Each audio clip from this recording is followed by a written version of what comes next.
Hepe sa kapulisan sa Sugbo gitangtang sa Kampo Krame. Labing unang OFW gi-kwarentinas dinhi sa Sugbo. Bagyong Ruby gibanabana sa pag-asa nga mo-landfall sa Eastern Samar o Northern Samar ugma sa gabi. Wala na'y mga barko nga gitugutan nga makabiyahe. Ang uban nga flight sa aeroplano kanselado na. Mga dakbayan sa Metro Cebu nangandam sa pagpabakwit sa ilang mga lumulupyo sa danger zones.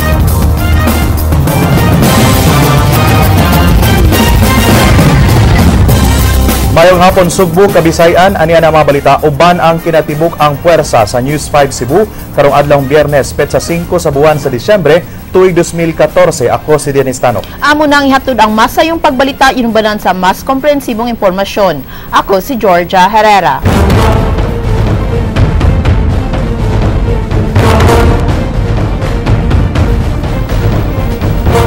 Bagyong Ruby gibanabana nga mo landfall sa Eastern Samar o Northern Samar ugma sa gabii. Gipaubos na sab sa signal number 2 ang dakbayan sa Sugbo ug Northern Cebu nga naglangkob sa Bantayan Island ug Camotes Island. Tuwa sa buhatan sa Pag-asa Visayas si Andrea Patenya.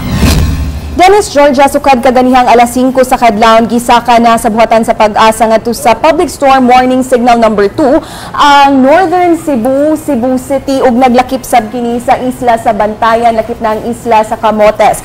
As of 11 AM nga weather bulletin nila karong adlaw, nagpabilin gihapon ang samang public storm warning signal sa nahisgutang mga lugar. Gawas ni ini signal number 2 sab sa Northern Samar, Eastern Samar, Samar, Biliran, Leyte, Southern Leyte, Sorsogon, Tikaw Island ug Masbate. Ang maong mga lugar mahimong makasinati sa hanging dunay gikusgon nga 61 ngadto sa 100 kilometers per hour sud sa 24 ka oras. So kaning number 2 pwede na ni siya maka-damage sa mga rice and corn field. Yeah, doon na mga dagko nga kahoy pila ka kuan nga matumba, unya kaning mga kogon ug nipa houses partially or totally damaged, then mga billboards o billboard signage maybe roll off. Samtang signal number 1 ang habagatang bahin sa Sugbo, Capiz, Iloilo, Antique, Aklan, Negros Oriental, Negros Occidental, Siquijor, Bohol, Catanduanes, Albay, Camarines Norte, Camarines Sur, Burias Island, Romblon, Surigao del Sur, Agusan del Norte, Surigao del Norte, Dinagat Island, Siargao Island, Misamis Oriental, Agusan del Sur ug Camiguin Island. Sa 11 AM weather bulletin number 6 sa Pag-asa, ang gikusgon sa hangin sa Bagyong Ruby mukabat sa 215 kilometers per hour ug gustiness nga 250 kilometers per hour. 13 kilometers per hour ang movement ni ini west-northwest. Gibanabana sa Pag-asa nga mo landfall ang bagyo ugma sa gabii sa Eastern Samar o Northern Samar area nga mahimong mumugna og storm surge nga dunay gitas-on nga 4 to 5 meters. Sa modelo sa Pag-asa, misa ka gamay padung norte ang bagyo apan matud pa apektado gyapon ni ini ang Sugbo. Samtang sa forecast sa Joint Typhoon Warning Center, ang sentro sa typhoon nga adunay international name nga hagupit nakit-an mga 460 kilometers east sa Borongan City, Eastern Samar, kaganihang alas 8 sa buntag. Kini adunay gikusgon sa hangin gikan sa 230 kilometers per hour ngadto sa 270 kilometers per hour. Nagkahinay ang gikusgon sa hangin kung itandi sa ilang previous typhoon warnings nga miabot og kapin 300 kilometers per hour. Sa ilang gi-issue nga warning number 17 kaganihang alas 11 sa udto, gibana-bana nga mamaybay ang bagyo sa Northern Samar pagka Sabado sa gabii ug mudiretsyo sa Bicol region sa buntag sa adlawng Lunes. Pagka Martes, Disyembre 9 sa buntag, naa na kini sa Metro Manila ug mo-exit sa West Philippine Sea pagka Miyerkules. Giisplikar sa Pag-asa nga lahi-lahi gid ang forecast sa nagkadaiyang weather station sa mga nasod, sanglit lain-lain sabang ilang gipanggamit nga mga modelo. Yes, lahi-lahi gid kay ang ato alain atong models pero officially ato agad may sundon. So dunay laing model sa Japan pero nag-base gyapon ta sa Japan, dunay sa Korea, China, US, even Europe. Na sila models pero officially ang ato ang models mo gi official. Dennis Georgia Paimangno sa pag-asa nga to sa publiko nga aron ma-update sa ilahang latest weather bulletins kanunay lang nga mo check sa ilahang official website o di kaha sa ilahang official Facebook page nga DOST_pag-asa. Gikan dinhi sa buhatan sa pag-asa, Andrea Patenia, News 5. Salamat Andrea Patenya. Samtang Provincial Disaster Risk Reduction and Management Office anana sa red alert status. Dulan 200 ka mga volunteers ang ilang gipakatap sa nagkadayang kalungsuran sa lalawigan sa Sugbo. Jinky Bargio, Suginlimi.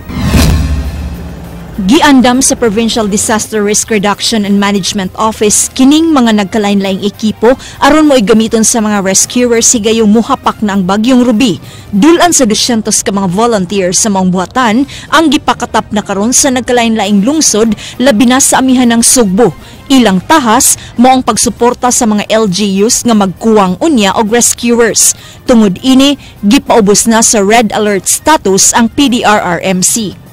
Akong gipasay sa gudani nga walay i-responde, walay i-search kung ang tanan naa sa evacuation center, kung naa sa safe nga lugar, kung ang tanan naa gyud sa luwas o secured nga lugar, no?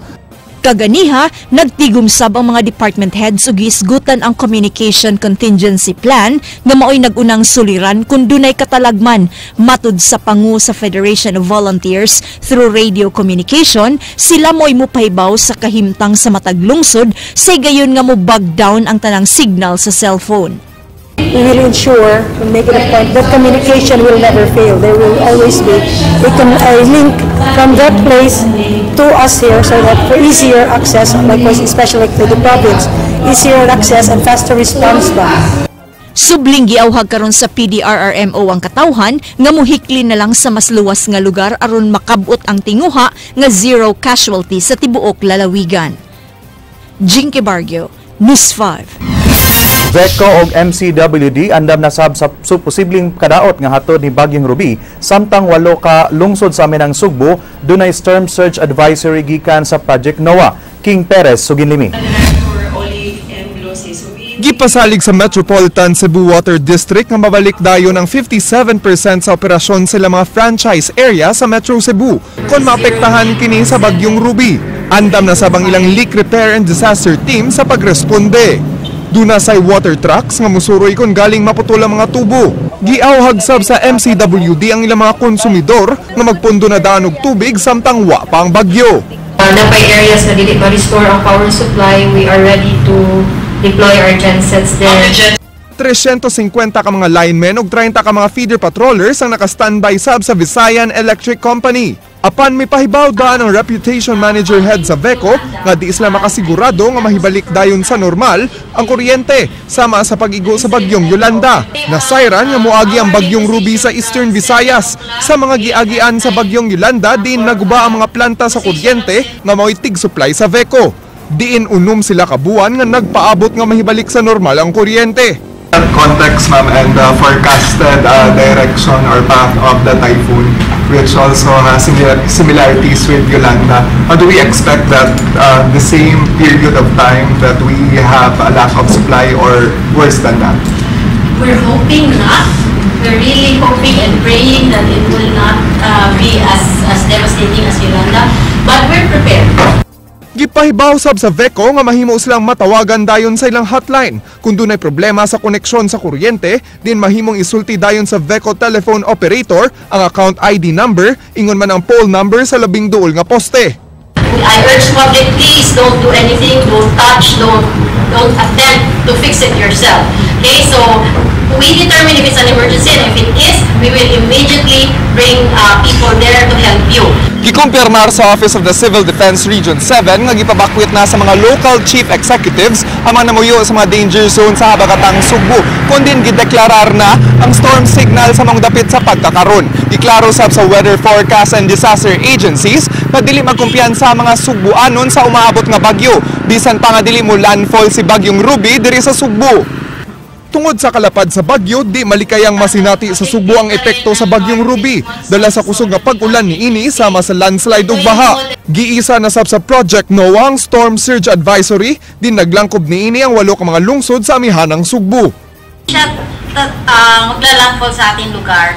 But the circulation of the rain, the flooding, yung mga subsequent hazards niya, the flooding and the landslide. Okay? Dapat hindi tayo complacent. Tawag ang diameter ng Baguio, almost 700 kilometer na. King Perez, News 5. Local government unit sa Metro Cebu dunay mga gihimong stratehiya ilabi na sa evacuation sa mga namuyo sa danger zones. Leslie Caminada Vistil, Sugin Limi. Kung namakwit na ang ubang mga lugar sa Kabisayan sa pag-agi unya sa Bagyong Ruby, sukwahi din ni Sirakben sa Talisay, kay way timailhan nga nangandam sila.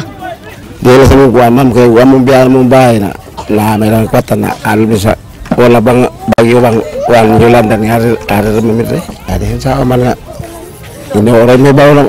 Bisan pa man og aduna nay advice nga storm signal ang Sugbo apan dinhi sa coastal area sa dakbayan sa Talisay way bisan usa nga residente ang mibakwit gani ang mga mananagat padayon gihapon silang panginabuhian nga mao ang pagpanagat. Gwanta lang minani mo kay nay bagyo agad lang milusad kay tungod sa kadon. Nagpahigayon sa disaster meeting ang mga opisyal sa dakbayan sa Talisay din ilang gisabutan kung asa ipamutang ang mga residente nga ana sa coastal areas. Doon na tayo mga na-identify nga mga evacuation center. Ato nang gipa-standby ang atong tanan nga mga sakyanan. Ganina, nag-istorya ni Mayor GVR, ningon si Mayor GVR nga lingkuri ang motor pool, hari ang motor pool. So anytime gusto tawag kadang sakyanan nga ipadaasa nga mga barangays nga nagkinahanglan, doon na tayo standby nga mga driver sad. Apan ang mga namuyo sa coastal area sa dakbayan sa Sugbo, nagpunsisok na sa sawang kalero gym ang mga residente. Ug gawas sa maong gym, doon na pa'y mga tunghaan o gym nga gireserba alang sa mga mamakwit. Andam sab ang dakbayan sa Sugbo nga mudawat og mga evacuees gikan sa laing lugar. Kana kung wala sa ta, o panalit wala, of course we have always been open man gyud ta sa uban ba. Pero pero kung panalit si bako mahit pud ta, no? Dili ba sa tingon atong i-turn away. But I think the priorities nato would be our constituents. Ang dakbayan sa Mandawi, gipanghakot na sab sa disaster team ang mga residente nga ana sa landslide prone areas ug ang anaa sa coastal barangays. Every barangay, we have identified already evacuation centers. Naana tayong mga evacuation centers nga i-identify. Ang katong walay evacuation centers nga mga walay eskwelahan, kaya naman sa mga eskwelahan nato, naanabutang sa low-lying areas. So, naiubansad nga mga Good Samaritans, ni-offer gid sa ilang kuan. Like for example, sa Basak, ni kuan sila o ni-offer ang simbahan, ang ilang pastoral council, paggamit ang ilang multipurpose building. Leslie Caminada Vistil, News 5. Gimando sa mga sakop kapulisan sa pagsiguro og una sa ilang mga kabanay aron dili na sila mabalaka sa ilang pamilya atol sa ilang pagtabang sa mga biktima sa katalagman. King Perez, Sugin Limi. Gi-cancel ang leave of absence sa tanang mga sakop sa kapulisan sa rehiyon. Naka-standby na ang mga sakop sa kapulisan sa Rehiyon 7 alang sa pag-deploy sa mga apektadong lugar unya sa Bagyong Ruby. Lakip ini ang pagpadaog mga sakop sa Regional Public Safety Battalion dito sa Dakbayan sa Bugo. Isip usa sa mga lugar kung diin giisa ang Storm Signal No. 2. Matod ni Police Regional Office Head Tom Banyas, wa pa sila nadawat nga request alang sa assistance sa kapulisan gikan sa mga local chief executives sa Central Visayas. May mga chainsaw na rin. Papag-procure na rin, may mga generator na rin. Mando sa Regional Police Director nga mangita og luwas nga lugar ang kapulisan kung galing maguba ang mga police station sa tul sa Bagyo. Giangkon sab ni Banyas nga way kasiguraduan kung adunay igong pondo ang Philippine National Police sa pagpaayo sa mga police station sanglit ang ubang mga police stations wa pa maayo human sa Bagyong Yolanda. Hindi pa nga na-repair yung nasira and we are still looking for funds to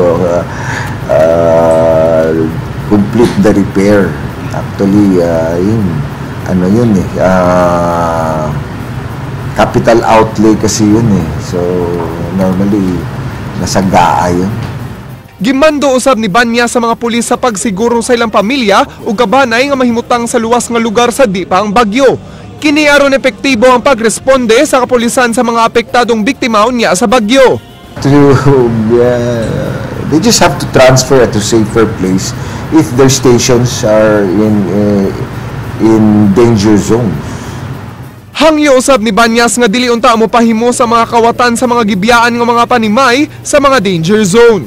Kahirapan ng kapwa mo ay ikinakatuwa mo para sa sarili mong advantage for your own vested interest. Instead of rising up to the occasion to be of assistance, hindi. Lalo mo pang put down yung ating mga kababayan. King Perez, News 5. Andam na sab ang buhatan sa Department of Social Welfare and Services sa Dakbayn sa Sugbo sa pag-iguon niya sa Bagyong Ruby. Gawa sa mga food packs ilang gisiguro nga dunay makahakot nga mga sakinan sa mga pawakwitong residente. Leslie Camena de Vistil, Suginlimi.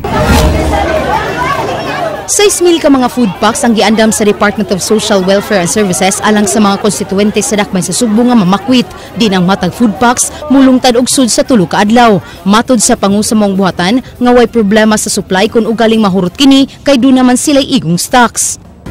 Do kwaon nato na siya kung mo deklarar gyud no nga maigo kita simbako. Food distribution nato will be in 4 areas. We have DSWS office and the disaster mambaling for the south. We have pwede sa City Hall for the central. Then we have the Tipadilla Market for the north. Di sab angay mabalakas sa mga sakinan kay ang city disaster ug si Mayor Michael Rama dunay gipaandam nga mga buses aron makahakot unya sa mga ipangbalhin nga mga residente. Hangyo ni Konsa ngadto sa mga residente nga kun mopahibaw ang kagamhanan sa Sugbo nga pabayaan ang ilang gipuy-an, angay kining tahuron aron malikay sa disgrasya. Sad na ay ang atong taga-disaster ni coordinate naman sad sila sa series ni offer na gani og 10 buses. Then atong kausyong ready sad. So ang gi-disseminate lang yun nato is for them to prepare and coordinate with the barangays if and when mo ingon ang mayor with Dave Tumulak na kinahanglan yun na mo evacuate. Leslie Camena de Vistil, News 5. Gamay ra nga mga pasahero ang na-stranded karon sa mga pantalan sa Sugbo, sukad gi-cancelar sa Philippine Coast Guard Cebu Station ang mga biyahe. Samtang bugtong ang Cebu Pacific ang dunay mga gi-cancelar nga flights paingon sa northeastern part sa Mindanao nga apektado sa Bagyong Ruby. Andrea Patenya, Suginlimi. Human gipasaka sa public storm warning signal number 2 ang Northern Cebu, Cebu City, Bantayan Island ug Camotes Island. Gikanselar dayon sa Philippine Coast Guard Cebu Station ang mga biyahe sa barko sa tanang pantalan dinhi sa Sugbo.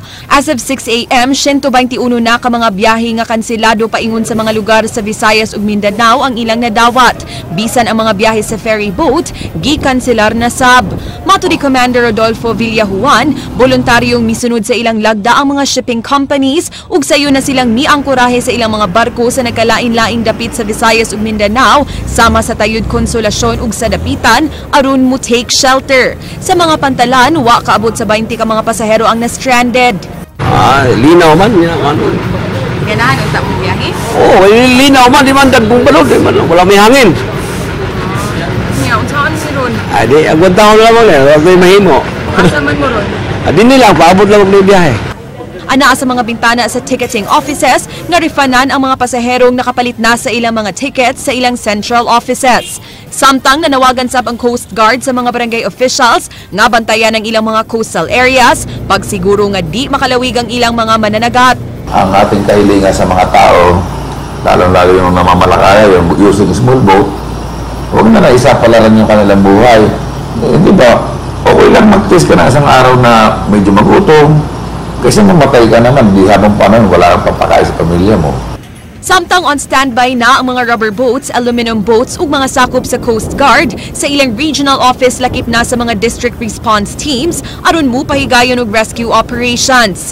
Dinhi sa Mactan Cebu International Airport, bugtong Cebu Pacific lang ang mi-kanselar sa ilang mga biyahe gikan Cebu padung Tacloban, Butuan, Surigao, Siargao ug Tandag karong adlaw ug mga biyahe gikan Cebu padung Butuan, Siargao, Surigao ug Tacloban ugma kay gagmay nga mga eroplano ang ilang gigamit ni ining mga flights. Mi pasalig sab og free rebooking og travel refund ang Cebu Pack. Pahimangno sa GMR Megawide Cebu Airport Corporation ngadto sa mga pasahero nga sa di pa sila moanhi dinhi sa airport, mas maayo nga manawag sila o di kaha mo check sa website sa mga airline companies sa mga eroplano nga ilang sakyan aron pagsiguro kung kanselado bagyod ang ilahang mga flights o di kaha mahimo silang mutawag sa trunk line sa airport nga makita ninyo sa inyong screens karon na 340-2486. Kung doon yung mga pasahero nga mas stranded sa airport, ila kining i-house dinhi sa ilang MIP building, diin mo provide sila 300 sleeping mats. Nangandam na sab ang GMR Megawide sa pagsiguro nga magpadayon ng airport services taliwa sa Baguio. So we have procured necessary equipment and requirements to actually ensure that the electricity continues to go on through the generator, that the water supply, that we will have enough to actually supply the stranded passengers and the employees who will be here. Samtang nangandam na sab sila sa ilang runway ug nakig-coordinate sa ilang ground officers alang sa mga flights nga gamiton alang sa rescue ug relief operations. Andrea Patenia, News 5.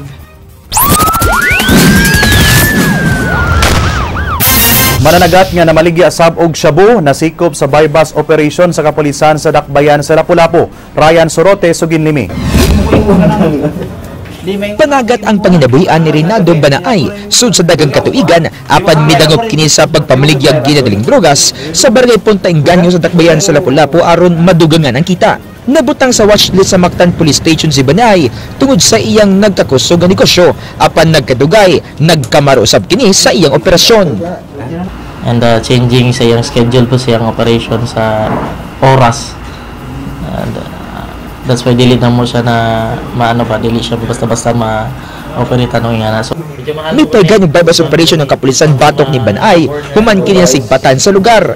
Nakuha siyang posisyon ng 7 ka medium pack o 20 ka magagawang pakete sa gituang shabu nga nagkantidad tanan og kapin 8,000 pesos. Doon na sa mga improvised tutor ang na-recover gikan sa subject nga ipagamit sa iya mga parokyano nga sagad mga drivers. Giulagway nga usa ka level 2 drug pusher si Banaay nga makabaligyag di muminaw sa 200 gramos nga shabu matag semana nga ihatod ra sa iyang supplier. Giangkon sa dinakpan nga namaligya siya ng shabu aping way klarong tubag kung iya ba ang mga nakuhang ebidensya. Tug na ko. Natugo niya. Bagkuhan ang imaw na bagkabot yung na. Ryan Sorote, News 5. Doon na lead ang kapulisan sa Dakbayan sa Mandawi kung unsang ang grupo ang nagpaluyo sa pagpanuli sa Palawan Pawn Shop ni adto miaging adlaw. Gibaw sab sa kahepe sa kapulisan sa Mandawi nga walay strike 1 policy ang iyang himuon sama sa Cebu City Police Office. King Perez, Suginlimi. Gikumpirmar sa hepe sa kapulisan sa Dakbayan sa Mandawi nga doon na sila lead sa pagpanuli sa Palawan Pawn Shop ni adtong Martes. Diin na surikbot sa mga tulisan ng mga alahas nga nagkantidad og tunga sa milyon ka pesos. Nasayran nga sa wa pa ang pagpanulis, dunay impormasyong nakuha si Valdebrin nga dunay kadudahang mga tao sa ilang lugar. Gisusi nila karon kon maora ba ang mga tulisan nga nakuha sa CCTV sa mga pagpanuli sa Sugbo. Even before the incident, may gisundan ta nga mga kadudahan nga personalities, but we are trying to link them sa incident, but isa karon isa na mo ikasulti kung who is this group. Giangko ni Valdebrin nga lisod kayong pagsusi kung kinsa mga tulisan sa Palawan Pawn Shop kay paspas kayong hitabo. Wa pasab nila matumbo kung asa nga department store napalit ang lug wrench nga gigamit sa pagguba sa gisudlan sa mga alahas. Why fingerprint sa lug wrench kay posibleng nag-glove sa mga tulisan. Now we will rely on the appearances of the suspects na nakuha sa CCTV cam. Then we are hoping sa other parts or portion atong pawn shop na patay makuha nga prints. Pero murag lisod because it was so quick, then maybe we could just rely on the description of the suspects. Dugang ni Valdebrin nga dili hugot ang pagpatuman sa security sa maong pawn shop. Actually sa kung tanawon nimo ang nakuha sa CCTV cam, medyo relax gud ang gwardiya, di ba? Nakita niyo relax gud ang gwardiya the way he was posting dito sa iyang lugar. He was very relaxed. He was very relaxed good.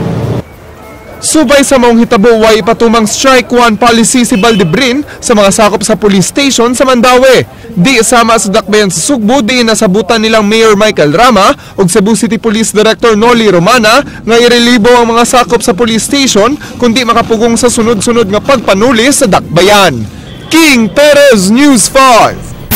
Usa ka special order gikan sa PNP National Headquarters ang nagmando sa pag-reassign sa pipila ka mga pulis lakip na niini si Cebu City Police Director Noli Romana. Si Romana i-reassign dito sa Civil Security Group sa kapulisan subay sa maong mando nga giluwat kagahapon. Wa pa mahibawi ang hinungdan sa maong reassignment. Kay hinumduman nga si Romana gipili mismo ni Cebu City Mayor Michael Rama isip hepe sa kapulisan sa Dakbayan. Suway unta nga kuhaan sa iyang habig si Romana apan di motubag sa iyang telepono.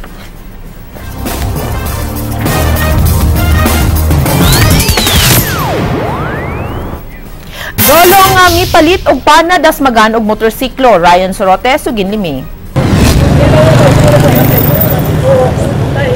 Nagapasadaan og nagkadugo ang ulo ni Lolo Emilio Balangkit human kini mabangga sa motorsiklo nga gimaniho ni Glenn Mark Tamporong dinhi sa tubangan sa Santo Rosario Church kaganyang kadlawon.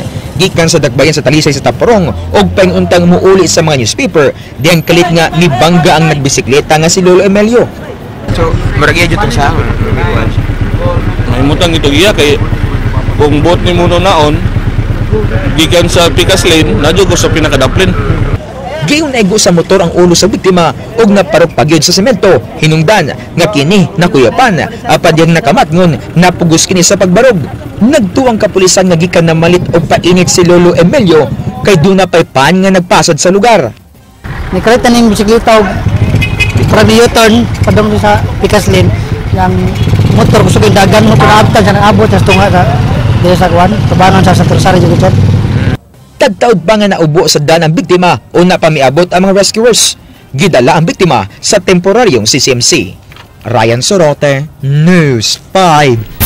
Gikumpirmar sa Bureau of Quarantine Cebu Station nga dunay gyud overseas foreign worker gikan sa Sierra Leone nga gi-quarantine dinhi sa Sugbo. Bisan pa man niini gipasalig sa pangu sa Bureau of Quarantine dinhi sa Sugbo nga Ebola-free ang Central Visayas labaw na ang Pilipinas. Andrea Patenya, Sugin Limi. Kagahapon miabot sa Mactan Cebu International Airport ang 62 anyos nga Visayan OFW ug gidiretso kini sa isolation room sa Vicente Soto Memorial Medical Center. Apan giklaro sa pangu sa Bureau of Quarantine Cebu Station nga asymptomatic ang pasyente kun way bisan usa ka sintomas sa Ebola virus. Gani napaubos na kini sa quarantine sa West Africa ug gihatagan og clearance sa consul sa Department of Foreign Affairs didto na makauli sa Pilipinas kay negatibo sa Ebola virus. Supposedly unta according sa DFA ang tanang mga OFWs of peace or gikan sa West Africa should pass through Manila for processing. I don't know nalay usa nga nasagop nga to sa airport. So although na siya certificate of quarantine dito kay ang procedure nga to sa West Africa good is that OFW should undergo 21-day quarantine dito pa, no? But ang Malacanang, our national government would like another 21 days dire. Ibalhin ang maong OFW sa Eversley Child Sanitarium aron dito i-monitor sud sa 21 ka adlaw. Gipasalig ni Bermejo nga hangtod karon wa paghapon miabot ang kagaw sa Ebola dinhi sa Central Visayas. Ebola free gyapon ta, yes. Kay negative pa man siya dito. Pagdarga o aman siya symptoms sa pag-abot dire. Padayon sa gihapon ang ilang striktong inspeksyon sa international arrival area sa mga tugpahanan, pinaagi sa ilang thermal scanners. Andrea Patenya, News 5. 30 ka mga panimay ang gibana-banang naugdaw sa sunog sa sitio Mahusay, Subang Dako, Mandaue City. Nabalaka karon ang mga biktima sa sunog kung asa sila mopasilong inigabot sa bagyo. Gaduda ang mga biktima nga gituyo og sunog ang ilang mga panimalay. Ang ilang mga balay dugay na nga giplanuhan nga i-demolish tungod kay nasulod kini sa easement zone sa Mahiga Creek. Ang mga balay daplin sa sapa sa kasikbit nga sitio Mahayahay na demolish na. Mulisan na dyan sila tanan. O nya, wata kibaga mo sulti tangan. Gituyo nya, wa man kakita ang mga tao. So kung bubiro ang tagibahin ta nila ngadto ta nila ipagi ang uban mo sad. May nagpa-demolish na lang mi kaysa masunugan mi.